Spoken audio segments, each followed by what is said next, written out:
more time behind the plate with Maren and Nate, along with Maren Angus Combs, the Nebraska softball writer for the Huskers page on SI.com. I'm Nate Rohr, the Nebraska softball play-by-play announcer, and we have hit the finish line on the 2024 season. Nebraska goes 1-1 at the Big Ten tournament. I'm getting contributions from my beautiful daughter, Maddie. But at any rate, we have hit the finish line of the 2024 season. Nebraska finishes with a record of 30-23. They lose in the semis of the Big Ten tournament, and they are not selected for NCAA regionals. So, at any rate, Maren, like I said, we've hit the finish line. What are your first thoughts about this team as we wrap up the 2024 season? Yeah, I think a lot of people are disappointed. I think initially I was a little disappointed, but thinking about everything that this team had to overcome from day one, I think it's a season that they should be proud of. I think that when you lose your ace, in the first inning of the first game, and then you just lose players. It seemed like every week someone was going down. You're constantly trying to figure out your lineup, constantly trying to figure out who's healthy. And I just, at the end of the day, think that this team still managed to surpass expectations, even though they didn't have a full healthy lineup every weekend. And I know it is disappointing, especially thinking that all they had to do was win the semifinal game and they'd be in. But they really only had one healthy pitcher down the stretch, and it's not like it was going to take them any further than where they finished. I don't think one healthy arm, would have gotten the job done in a regional. Yeah, if they had been able to finish off that game against Indiana, and they certainly had their chances, I think from what we saw from the bracket where Indiana went to Mizzou as the number 3 seed, and we'll get into the NCAA bracket here in just a little bit, but at any rate, I think that was essentially an NCAA play-in game, where they both ended up in the RPI, where they hadn't played in the regular season. The winner of that game was probably going to get the 4th bid to regionals, and the fact that it was Indiana, it hurts a little bit because, like I said, I mean, you had a 3-0 lead in that semifinal. But you're right, Nebraska was down to one healthy pitcher.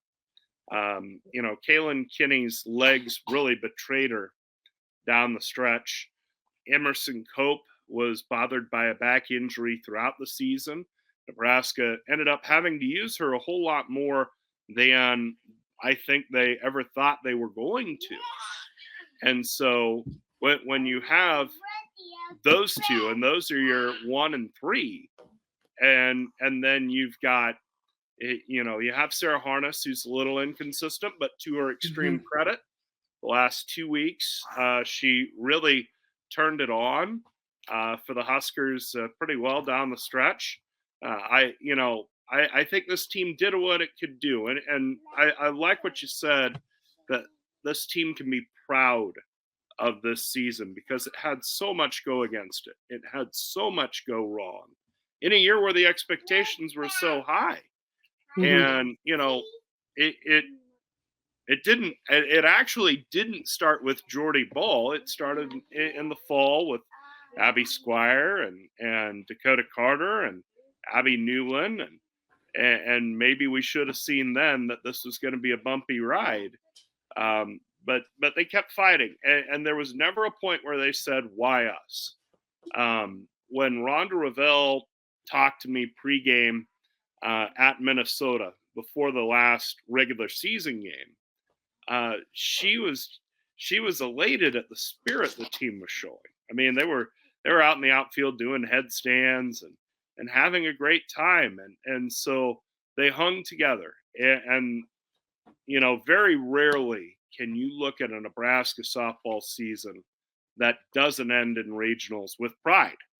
And I think this is one of the rare ones that does. And you know, especially for the seniors, people like the Andrews sisters and Sydney Gray and Caitlin Neal, and you know, I'm sure they're deeply disappointed. But you know, Ron Revelle said it on social media on Monday that they leave the program in a better place than they found it. And you know, this was a program that had a very tenuous place when they showed up in the fall of 20. You know, you think of how messed up everything was at that point in our nation's history, and our, you know, just the quarantines and everything on campus. So I think this team and this program has a lot to be proud of, and can look back on this season with some pride. Yeah, I that's it in a nutshell. Yeah. Right. We got kids and dogs today. Yeah, kids and dogs living together. Oh my goodness. Kids and dogs. All right. Hey, I'm gonna shut the door on her really quick. Okay. And get her out of here. Hold on. That sounds fine. Well, while you do that, you know, we look back on the Big Ten tournament. Nebraska hammers Minnesota in the quarterfinals by an 11-2 score, and then they win in the semis, or they lose in the semis. Excuse me. Nebraska loses in the semis to Indiana 9-5 in extra innings. So let's start with that quarterfinal game in the Big Ten tournament, as Nebraska plays Minnesota for the fourth straight time.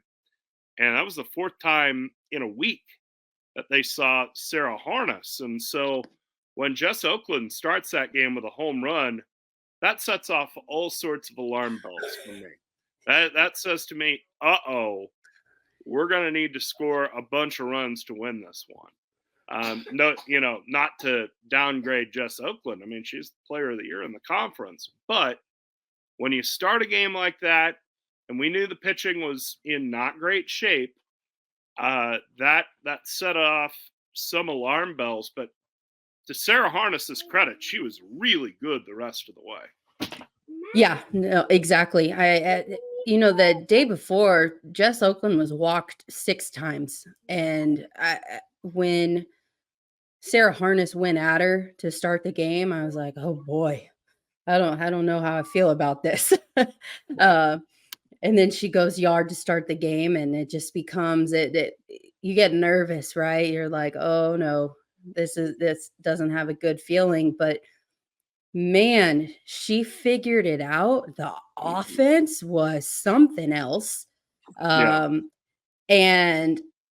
by the end of the game, you're like, I can't believe it ended that way. I'm still it's still mind-boggling that this team went up there after a close series with them to finish the season, to start with them, and then just to wipe the floor with them. Yeah. I mean, it wasn't close. Right. And, you know, I'm sure an element of it was the fact that Minnesota was having to come back the next day after having played Illinois. And so their pitching wasn't as sharp. And I think Nebraska had a pretty good idea on J.C. Hambrick. They had a pretty good idea on Macy Richardson. Minnesota dealing with pitching injuries as well, with Brienter going down. But, I mean, Nebraska drives the first 2 balls to the warning track in center. Like, you know, that first time through, and Emerson Cope hits an absolute nuke to straightaway center, hitting the top of the scoreboard, and that's tall scoreboard. And she just annihilated that ball to straightaway center.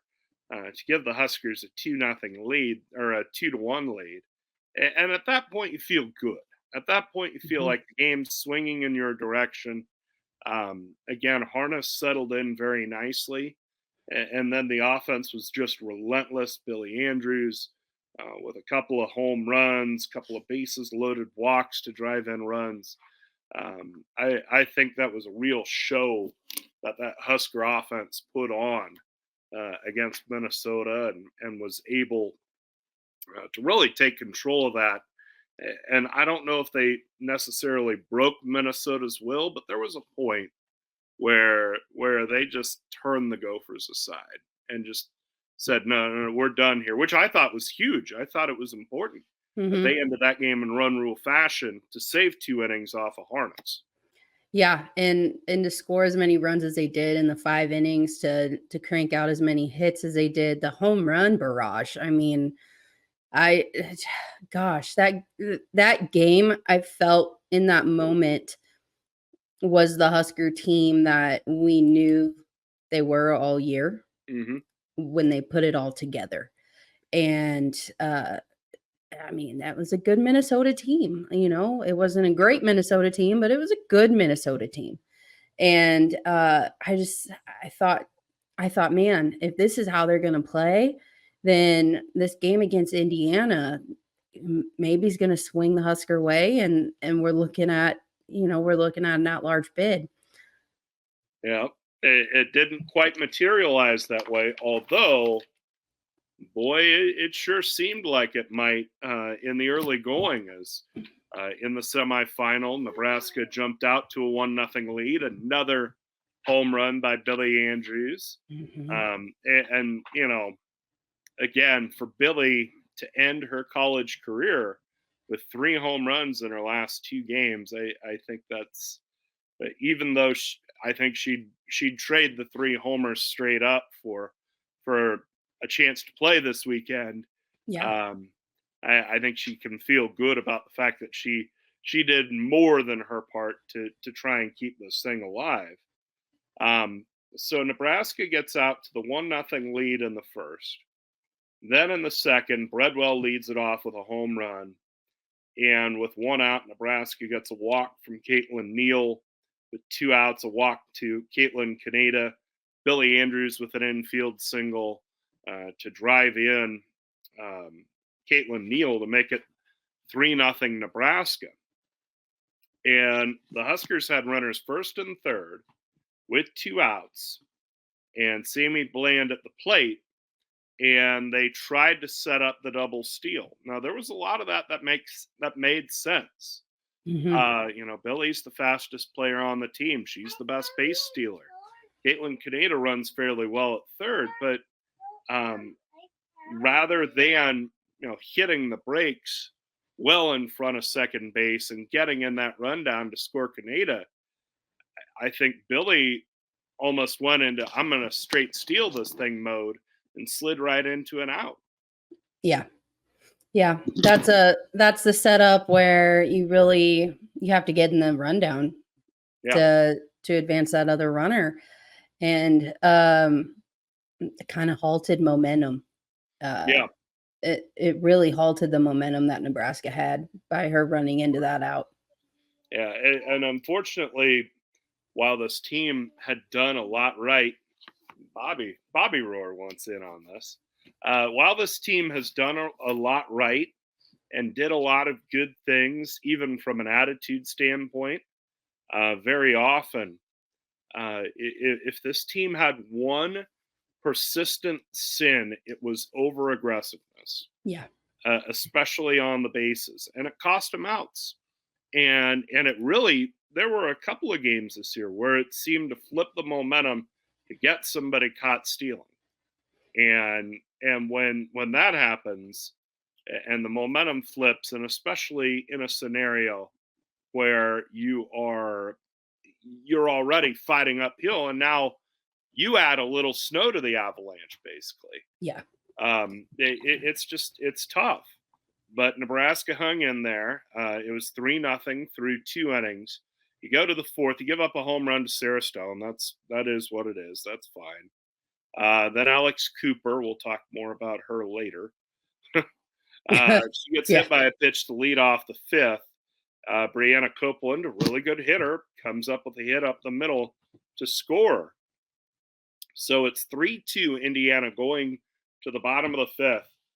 And then the real big point in the game for me, uh, bottom of the fifth inning, Bellette Bacon leads it off getting hit by a pitch because after the Billy Andrews caught stealing, seemed like Sophie Kleiman really locked it in. It felt like Nebraska's plan was very sharp against Indiana's starter and ace, Brianna Copeland, but it just seemed like they couldn't quite flip the switch to get anything going against Kleiman. And Kleiman took a little while to get going. Hmm. She kind of bumped and bumbled her way through that second inning. Once she got through that second inning, she was tough until the fifth. She hits Bacon. She gives up a single up the middle to Billy, a walk to Gray to load him up, but Nebraska can't cash it in. Yeah. And that was the moment where I went, uh-oh. Hmm. Because the momentum, there are some softball coaches that think momentum doesn't exist, especially at this point in the year, especially with everything going on. It exists, and all of a sudden the momentum just went, and it Yeah. was gone. Yeah. When you have bases loaded, less than 2 outs, you have to capitalize on it. At least one. You Yeah, gotta give yourself an insurance run somehow, some way, and Nebraska couldn't do it.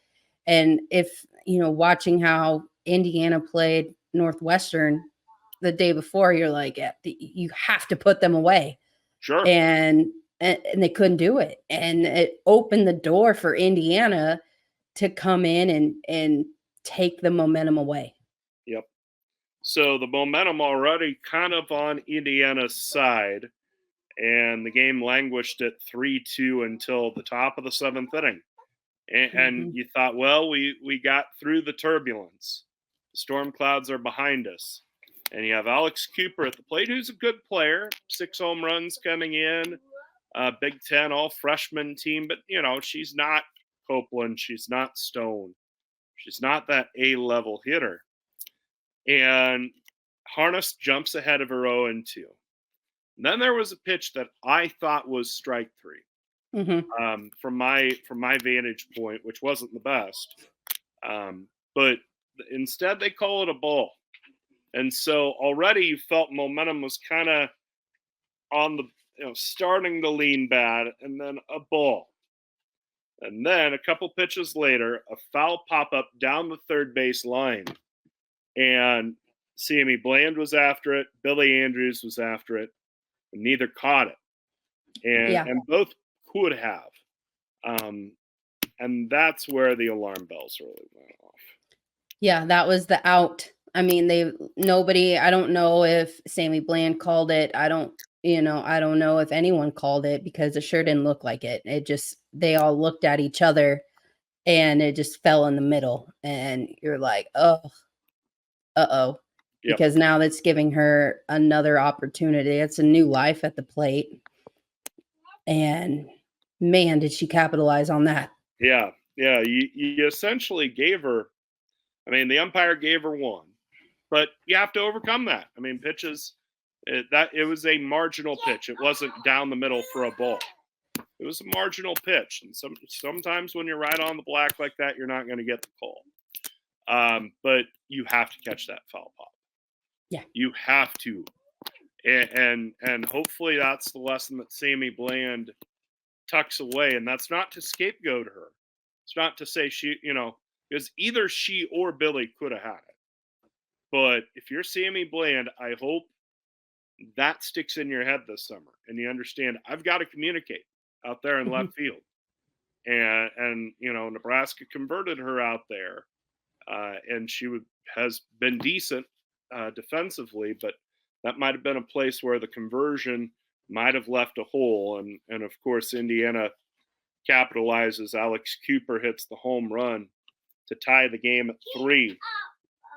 And the feeling I got that inning was Nebraska was fortunate to give the one.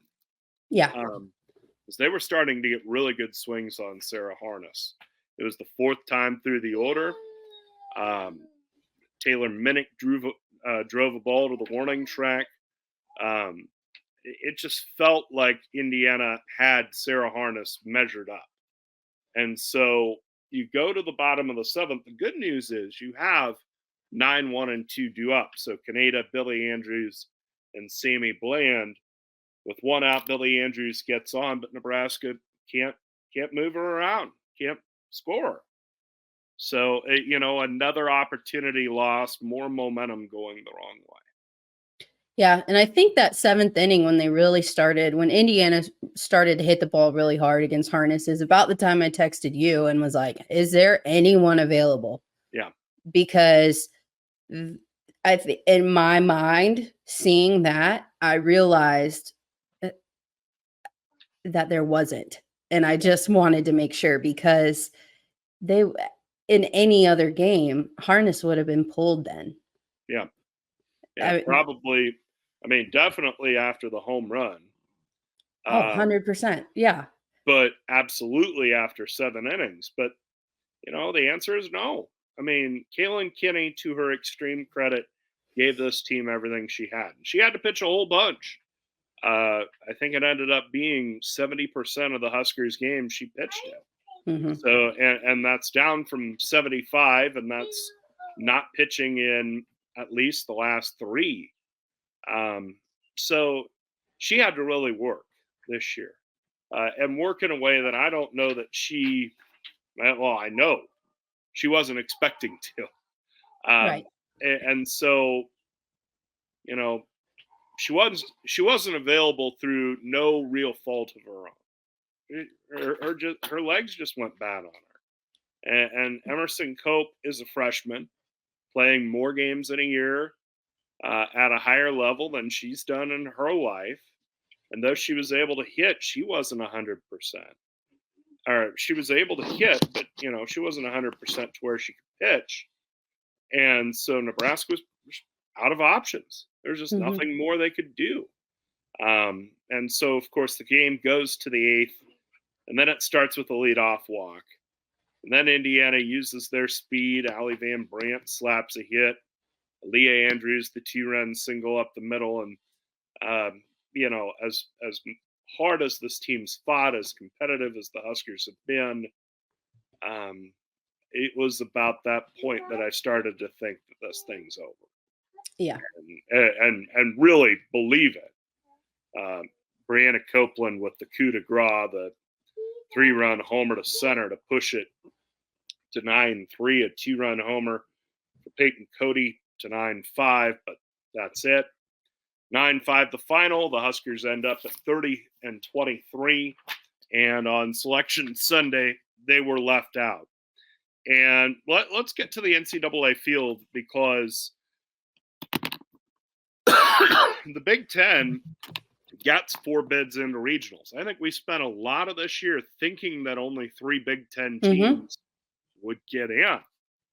Michigan gets the auto bid by winning the conference tournament.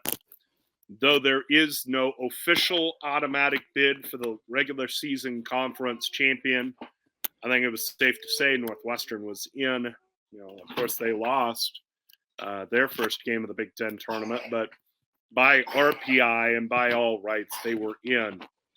I was interested with what would happen with Penn State. Yeah. Because Penn State stacked a lot of chips early, had a great start to the season, came into Lincoln and beat Nebraska 2 out of 3. My daughter has her princess shoes, in case you're wondering. Oh. But at any rate, so Penn State, interesting case for me because you've got a team that has a good-looking RPI, but the resume still isn't great, and really kind of fell apart down the stretch. And you look at it, and Namath, their best pitcher is a freshman. I think it's reasonable to conclude that she got tired down the stretch.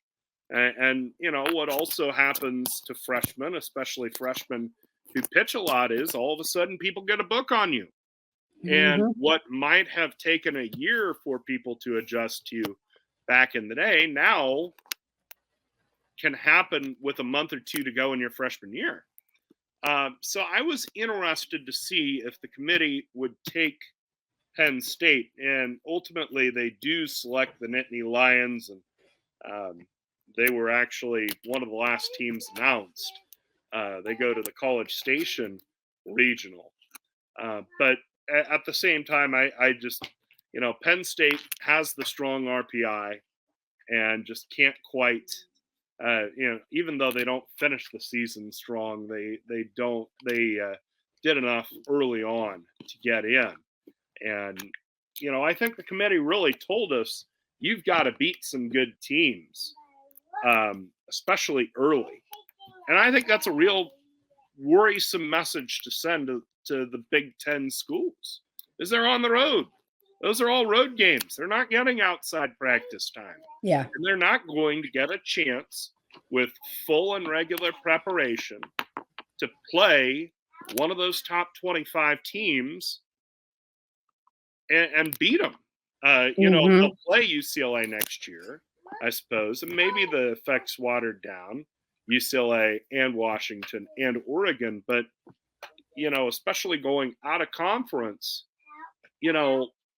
it's a really tough situation for these Big Ten teams.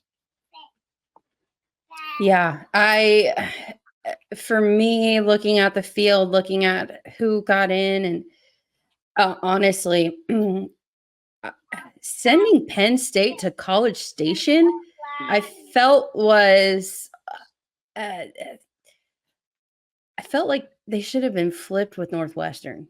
Like, I just, I felt like it was a reward for them in a way. Sending them to one of the lower regionals. However, I will say the reaction of Penn State getting in was incredible, knowing that, what I think 2021, they only won 7 games. Yeah. And you're looking at, Crowell's 4th season as a head coach there. This is the trajectory that a new coaching hire should be on. Year 3, year 4, you should be, have this complete turnaround of your program, and that's exactly what she's done. So I can't knock them for getting in, because I think she's done an incredible job there. However, they were on the downside on the second half of the season, including the Big Ten tournament.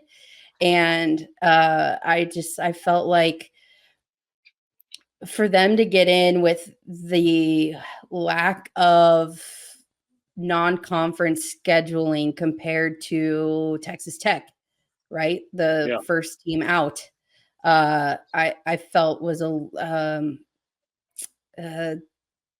intriguing, I guess it would be my word. Like, I mean, congratulations to Penn State, but also like Texas Tech totally got snubbed.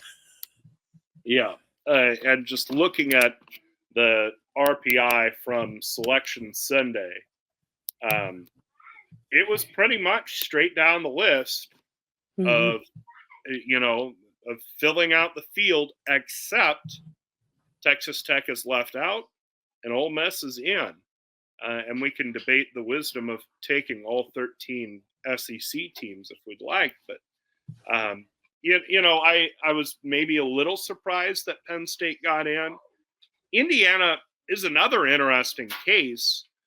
We've said that Nebraska-Indiana game was more or less a play-in game for the NCAA regionals. Indiana, the second lowest RPI in, and the Hoosiers end up getting sent to Mizzou. So that was a spot that, really it could have gone either way. I assume, I haven't mapped it out, but I assume Indiana is busing to Mizzou. I know Nebraska could bus to Mizzou. And I suspect the committee was sitting there going, okay, Indiana or Nebraska, whoever wins this one, they're going. They're going to be the 3 Mm-hmm. seed in the Mizzou regional. But Indiana was an odd case too. I mean, in a way, and we talked about it some on the show. It felt like they underperformed all year. Yeah. I mean, yes, they lost Taryn Kern, who's a remarkable player of the year in the Big Ten last year, but they've kind of fell off the map, relatively speaking. And they put it together in the Big Ten tournament. They knocked off Northwestern, and they were able to get in. But it's funny that it took them this long. It took this deep into the season for them to pull it together, and they were rewarded. Yeah.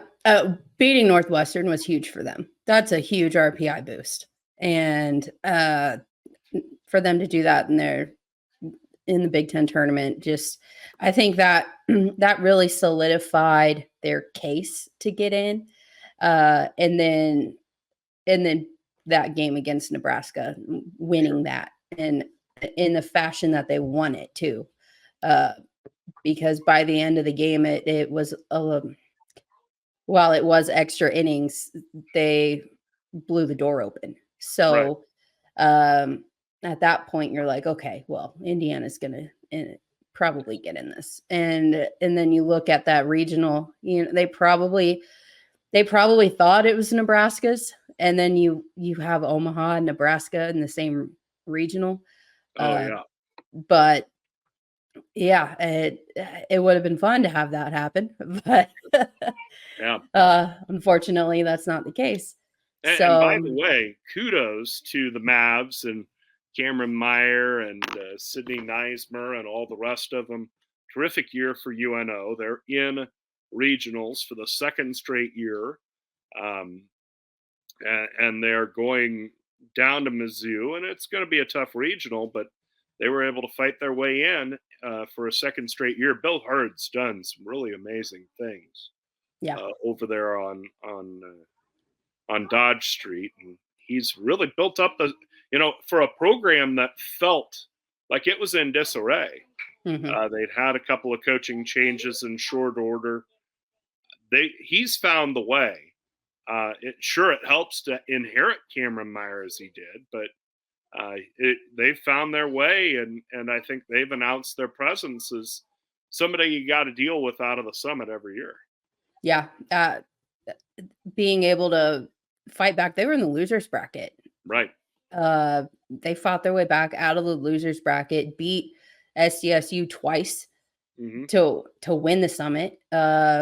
So it was an incredible run, and I mean, while we're talking about other local teams, Creighton put together an incredible run in the Big East tournament as well, making it to the championship there. That was exciting to watch as well. Well, for you. I mean, I don't like them Bluebirds. I want Nebraska to be well represented. They're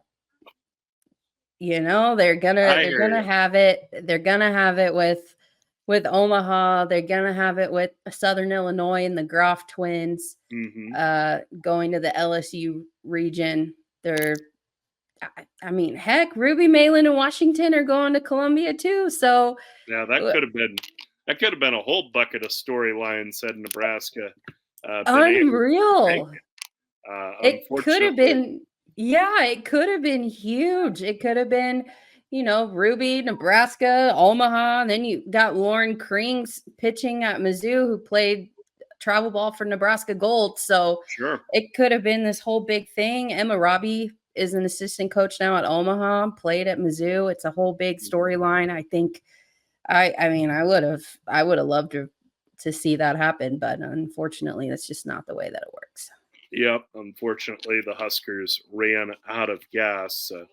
So Northwestern is the number 2 seed in the Austin Regional.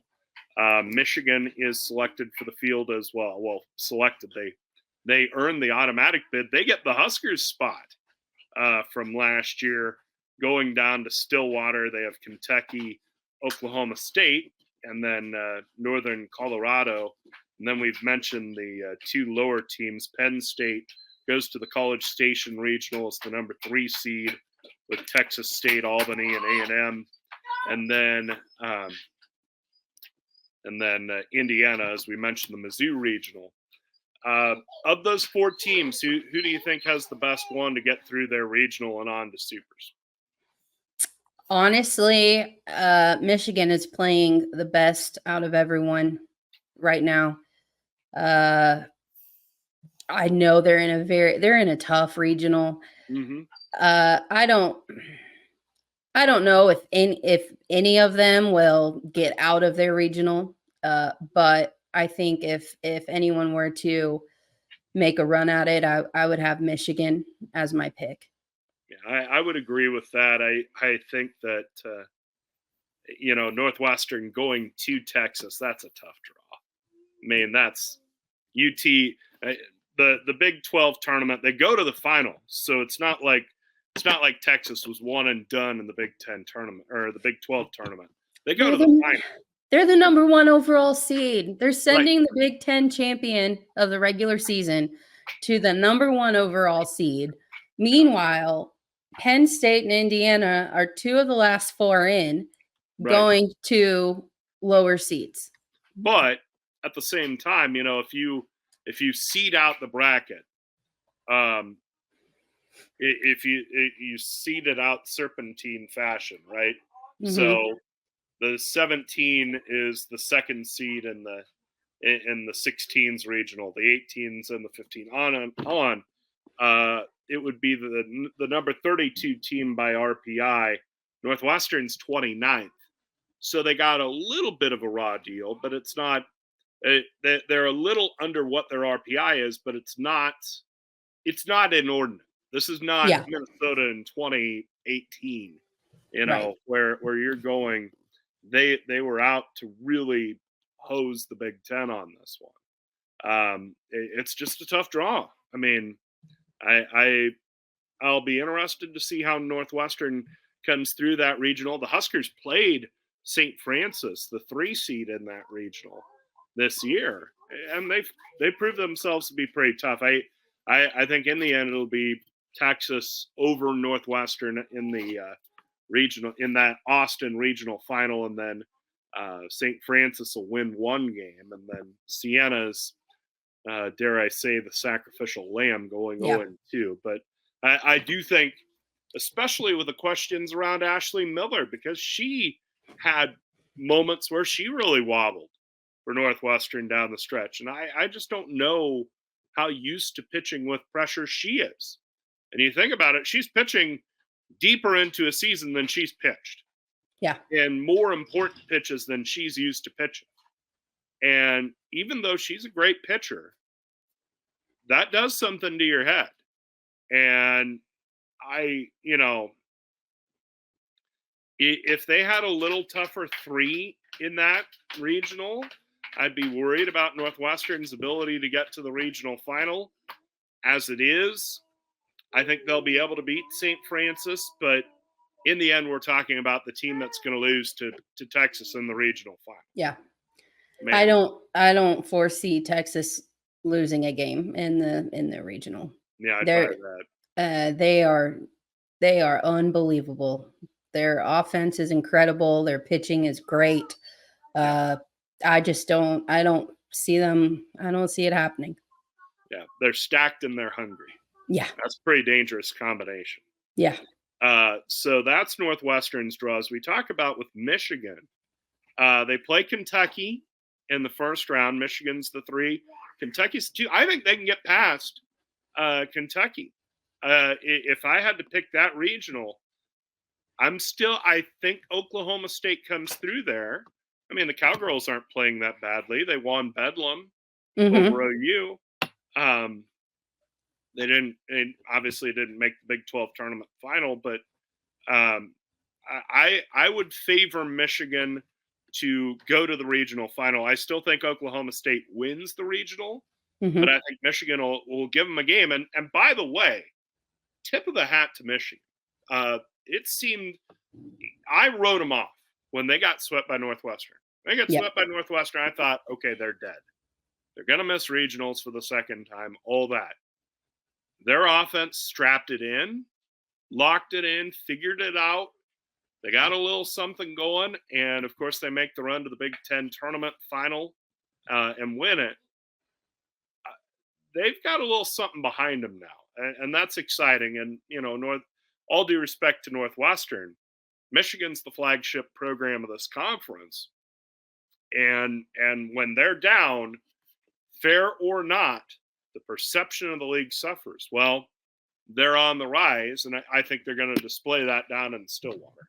Yeah, absolutely. And Durkowski's still one of the best pitchers in the country. Her off-speed pitch is deadly, and they're gonna ride her until they can't. Yeah, that'll be interesting to watch in Stillwater. The Mizzou regional, I think that's a terrific regional. I think so too. I mean, I'm shocked. Washington's RPI is 26. Like, yeah, they're better than that. They're absolutely better than that. And that was one of those where, even though, as we said, the committee is pretty beholden to RPI, it felt to me like they overperformed their RPI all year. For whatever reason, the decimal points didn't fall in their favor. But, and that's no disrespect on Missouri, by the way. I think Mizzou's a really good team. They'll be playing at home. I mean, I can't quite call an upset here with Washington. Oh, okay. I can't quite do it, but I am saying don't be surprised if it happens. Okay, so I will go ahead and say that I filled out my brackets and I picked Washington to pull off the upset. Okay. I believe in Ruby. Yeah. And there's so much good pitching in this regional. It's crazy. But I have Washington with an upset. Okay, you're a little braver than me. I was hinting at it. I have two upsets in regionals. This is one of them. Okay. Actually, no, I take it back. I have 3 upsets. My bad. Okay. Well, we'll get to that in a second. The College Station regional, I have a tough time seeing Penn State come through that. I think they win a game.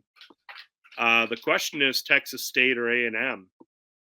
I'm going to go Bob there. That's it. Okay, this is where I'm going to get super brave and take RPI 17 over the number 16 seed. Super brave. But no, I'll take Texas State over A&M. I don't see Penn State making it to the final. There again, their struggles down the stretch, and like we say, I think Texas State's a really good team. So okay, so you've got Washington, you've got Texas State. Who's your third? My third upset is Charlotte. Okay, they're in the Athens regional. I think Charlotte has been. I mean, this is their first year in the American, and they won it. And I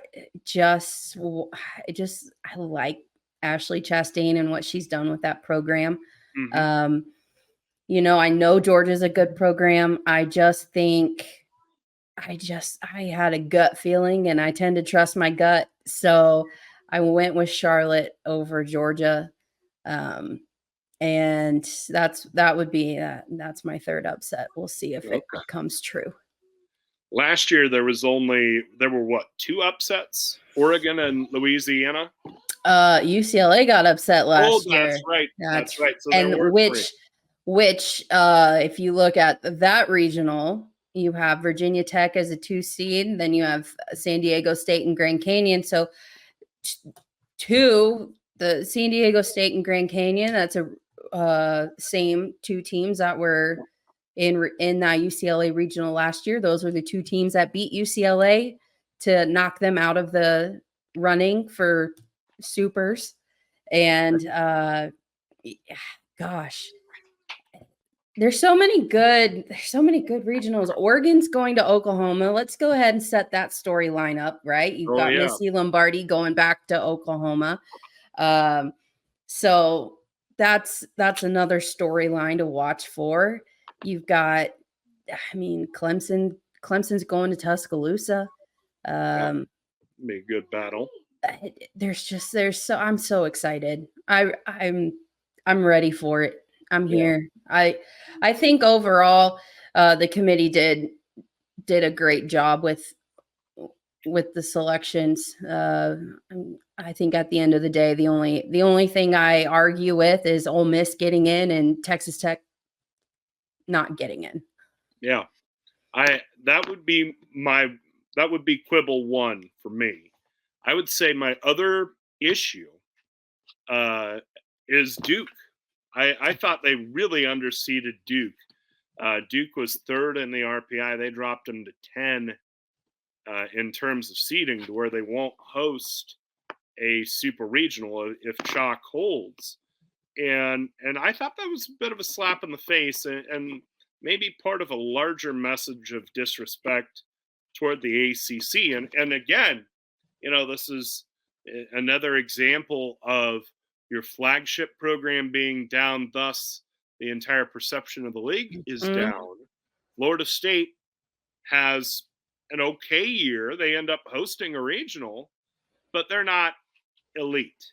They're right. not great. And I think the entire perception of the ACC suffered as a result. And I think it really, really hurt Duke, and they got dropped in terms of their regional seed as a result of that. But I will take two complaints. you know, Right. there are Yeah. some years where you're going, what are they doing here? What are they doing here? Why did they take this team? I can live with this. I can and hey, I'm as disappointed as anybody that Nebraska was not selected. But you look at the Huskers' resume; they just didn't beat many NCAA caliber Mm-mm. teams, and they had plenty of chances to do so. They got walked off by San Diego State. They got walked off by UCLA. Even the Indiana game the other day, they had the 5-0 lead on Northwestern, and weather intervened there, so whatever. But they had Penn State dead to rights, and Namath, who hardly hit at all, hits a home run to tie that game, and ultimately Penn State wins in extras. Um, so Nebraska had more than their share of opportunities.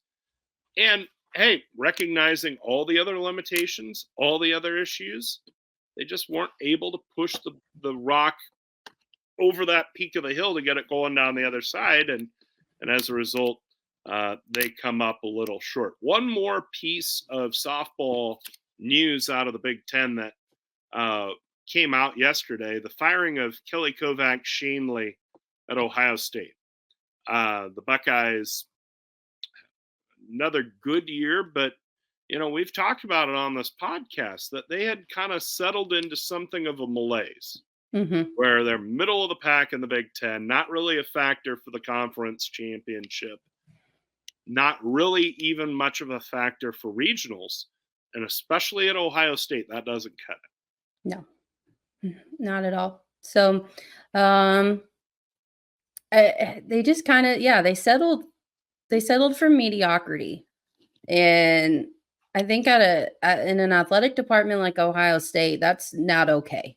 Right. And um, it maybe it is time for someone new to come in, and I think they're going to get a lot of good applicants. But my first thought of who they might reach out to is Kumar from Miami, Ohio.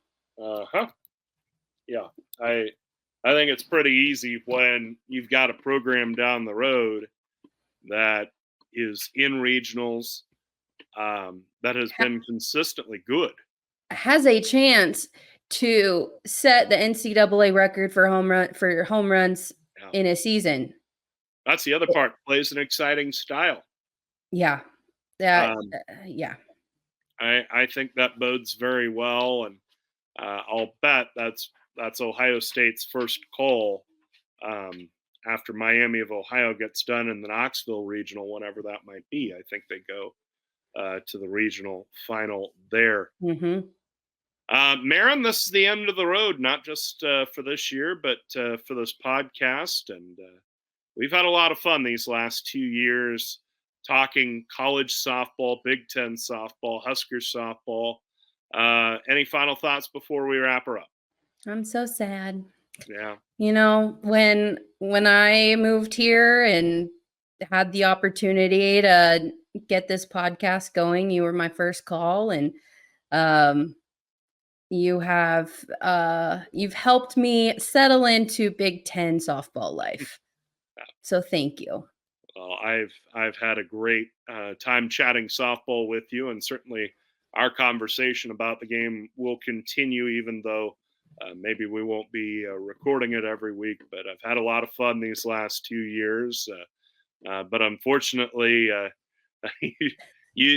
think everybody saw the interruptions from the little people, and unfortunately, they take a lot of effort. And I know you've got one at home too. So unfortunately, this is the end of the road for the podcast. And like I said, I've had a great time doing it. And our thanks to everybody at Herdat and our producer this year, Brandon Tiedemann, especially for all their help in putting this on. And most of all, my thanks to all of you for listening to us these last 2 years. And for one final time, for Maren Angus Combs, I'm Nate Rohr. Thanks for listening, and see you down the road behind the